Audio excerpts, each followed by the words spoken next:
the show with more hair, more flair, yet so debonair. Listen, the more hair you grow, the uglier you look. So let's just keep it the show with not so much hair. Alright? This is our week 5 recaps. I like my hair. We got our 3 games. My hat back on. Put your hat on. That's why I wear it, people. We got 3 games of the week.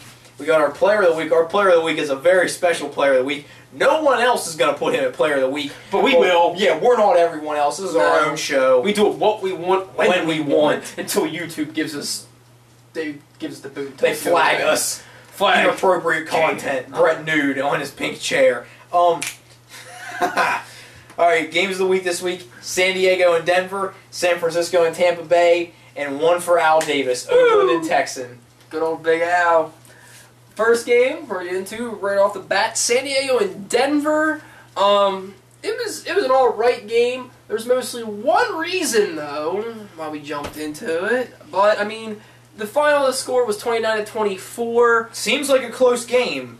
It really wasn't until the fourth quarter, pretty much. It wasn't.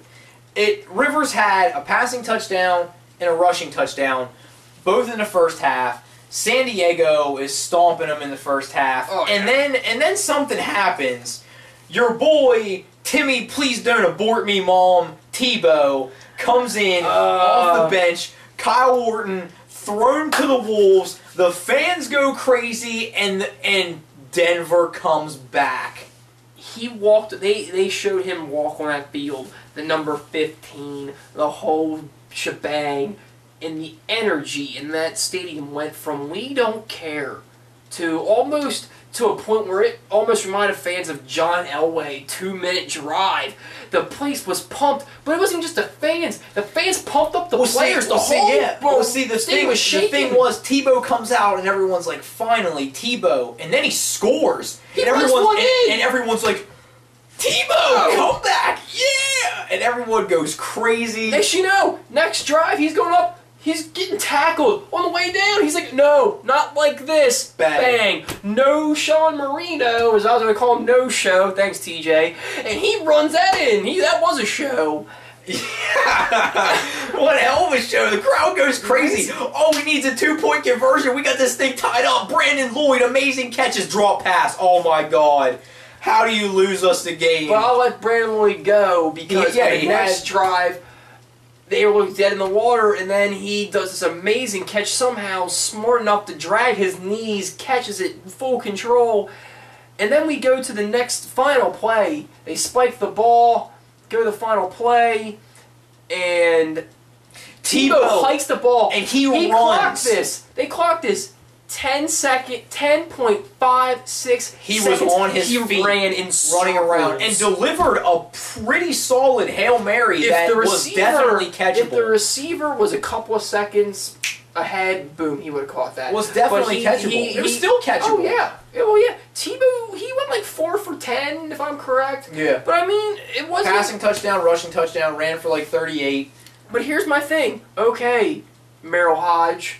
His mechanics aren't the greatest, but you know what? He changes games. Yeah. He changes energy. He changes how defenses play. It works. No one cares about anything except can you win the game. Who cares about mechanics? If you have Kyle Orton in there and he has better mechanics and plays better than Tim Tebow and loses you every single game and makes no one around him better. What's the matter? Okay, Tim Tebow's mechanics are bad. He makes the other 10 guys on offense around him better. He makes them more excited, makes them play harder. Because he's happy to be there. He just wants to play. And they see this, they see how excited he is, and it makes them excited. It makes me excited. I'm pumped up. It doesn't make me excited. I don't really like Tim Tebow, but I was excited when he came in, and I was like, is Denver going to win this? Tim Tebow, the holy grail of the NFL. I tell you who I do like. Who do you like? I like Alex Smith. I'm tired. I'm so tired of Alex Smith every week. Last week I said Alex Smith. This is his greatest moment this year. He gets to talk about Alex Smith up here, and he gets to talk about Josh Freeman down here. I said last week Alex Smith is going to come out and shut the Buccaneers up and make them play like the embarrassments that they are. 49ers, 48 to 3. Tampa Bay kicks a field goal in the first quarter, and then they left. They left the entire stadium, and Alex Smith passed everywhere. This was a shellacking. This was an embarrassment. This was... You need to leave the league. This was ugly. This was Alex Smith with 3 touchdown passes, Frank Gore with over 100 yards and a score. And your boy, one of your boys that is on the 49ers that you actually enjoy. Hell in a shell. Vernon Davis, Fear the Turtle, Maryland. 2 touchdowns, 1 third, 1 in the fourth. He's an end zone threat. I'm putting him as an end zone threat close enough to being Antonio Gates status. I mean, his touchdowns really didn't matter. 49ers had already blown the Bucs out. You know my theory. High school, college, okay, take it easy. NFL, these big babies get paid too much money. Jack the score up. Just win, and see, the thing is, I think if it was like the Patriots, Tom Brady wouldn't be in there. No. If it was an embarrassment game, if it was an embarrassment game, I mean, Tom Brady wouldn't be in there. It's the 49ers. You've been pooed on for the last, 6 years. Go out there and score as many points as you possibly can. Jim Harbaugh does not care. He wants points on the board. He don't need luck. And Alex Smith. Yeah. And I've been saying that for since he got the job. But no one believes me. No one believes me, but the facts are on the paper. It's showing now that, honestly, the 49ers almost had what they need to win there. They weren't missing a player. They were missing a coach. And don't get me wrong, Mike Singletary, he smacking your ass in the locker room. Smacking your ass in the locker room. Don't enthuse. Let me tell you what happens. You take your pants off in the locker room, you lose 10 games. You bring Jim Harbaugh, and he keeps his pants on, you win 4-1. Now, move on. Next game. You know we move on to? Next game, we're moving on. One of the most heartfelt games of this season you'll ever see. Now the eerie thing was last week, before Al Davis died, we made our predictions, we had our posts. No. Brett picked, not the Raiders, he picked Al Davis and he said, this one's for Al. And Al Davis dies 4 days later. We stopped filming and he looked at me and goes, why would you do that? Al Davis isn't even dead. I was like, but just do it for Al. Just do it for Al. I texted him Saturday and I was like, dude, Al Davis passed away. I was like, there's no way. He's Al Davis. He's one of those guys that's just like, I'm not gonna lie, I love Al Davis, but I thought when the nuclear holocaust comes, 3 things will be left: the Raiders, Al Davis, cockroaches, Al Davis, and Keith Richards. There's the only 3 things that were gonna live. But Al Davis, we lost him. But you know what didn't lose at all? The Raiders. Just on a side note, Joe Paterno has outlived John Wooden and Al Davis. He don't know where he is. He don't know where he is, but it doesn't matter. I won't believe you when he tell me he died either. Because these people live forever. And they deserve to. They're all just bigger than life.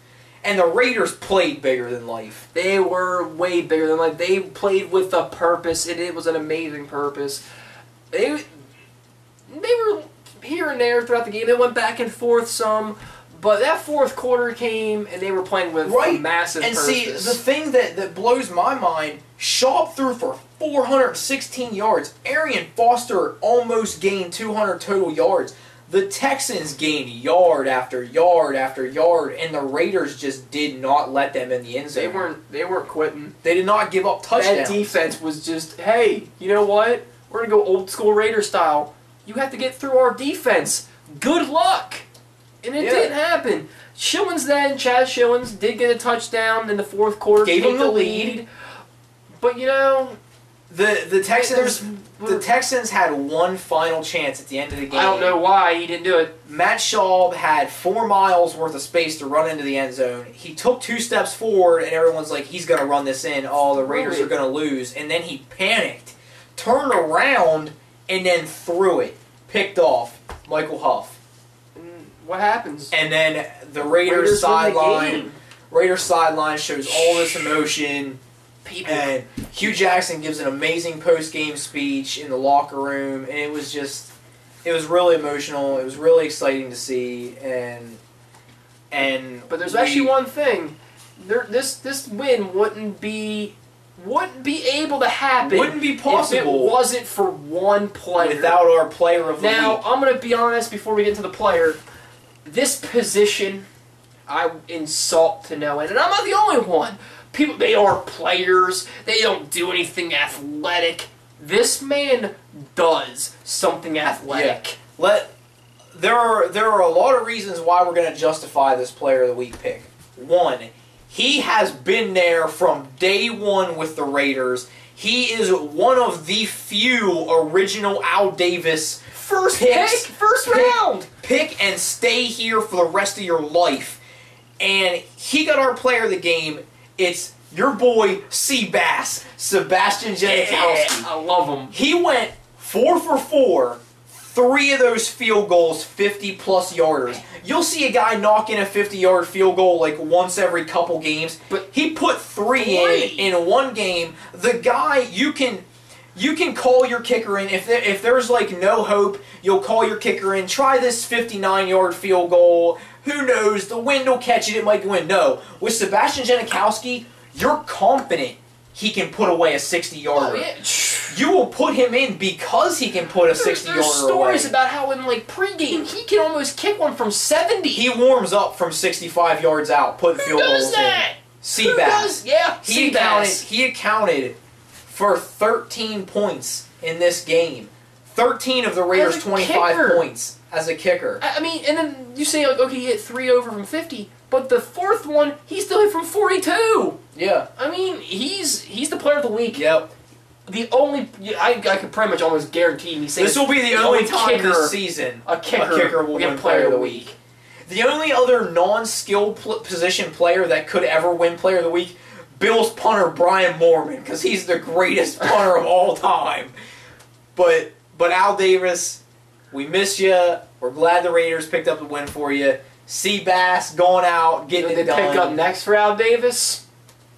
A ring. That would be great. Super Bowl. Get it for Big Al. I would love to see Detroit and Oakland locking horns in the Super Bowl. It'd be one hell of a game. That would be amazing. Or even Alex Smith and the 49ers battle of Cali. Oh, that would be exciting. But fans want to see it. I want to see it. But we're still early in the season. The Raiders are riding on a lot of emotions right now. You want to see it, but you know what else they want to see? They want to see our predictions. They want to see our predictions for this week. That's what they want to see. So we're gonna go ahead and get into those here. All right. So stick around.